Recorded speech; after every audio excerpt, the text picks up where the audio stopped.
screen share of my Deal Workbook. There's there's 4 pages to this Deal Workbook. There's the source of funding, the use of funds, the income, and the expense. What I want to show you here quick is how to work this thing. You'll notice on the first page there's a blank there where you can put in your address of your property. Let's just call it 246 Tutorial Avenue. Okay. And what you'll find is that populates immediately to the other pages there. So if you at the top of your other pages, you'll see that's the same.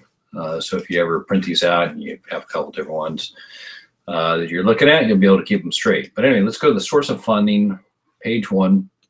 Presumably, and for this example, we're just going to say you got $1 million property you're looking at. We're going to say you can get a bank loan of $700,000.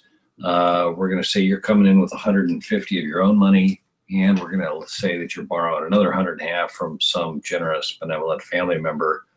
Total is $1 million. Page 2 is the use of funds. Now you look here and you'll see that there's all sorts of drop downs. You can go all the way down. Loan fees, consultants, architects, works for new construction as well. This example, we're just going to say we've got it's a stem to stern $1 million. So good news is we got $1 million from our other page. Now here's where it gets fun. You go to your income page. You got you can put in your different units. So let's say you got some 1 bedroom, some 2 bedrooms. Let's just say in this example we got a 3 bedroom. We're gonna say we got some 3 BR, and we'll say these because they're 3 bedrooms. We can get another $895 instead of there being. Let's say there's only 4 of these units.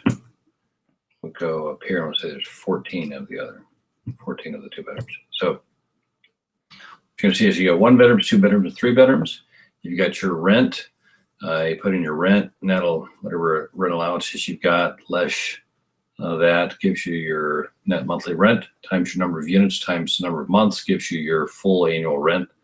You've got an inflation factor here you can set. I usually use it at 3%, but you can go 4%. See how the revenues increase. You'll see all that, but I would leave it at 3%. Add up all your rents. This is your gross potential rent, $276,600. That's your laundry. It'll track as well on the inflation. You've got a vacancy percentage here. You can say in Portland, Oregon is probably closer to 4% right now. All of your rent less your vacancy gives you your net potential rent, $268,896, which you'll find is when we go over to the expense sheet. That number populates over here on your rent. Now what you want to do on your expense form is you want to populate in column N, stay out of column K, column N, put in your expense. So let's just say that our insurance, we just got the word, it's gone up a little bit, $39.25. Shows you what your monthly cost, or excuse me, your annual cost per unit, about $10 a month. Bring it all on down. Got your taxes in there. You get your legal. You get your accounting.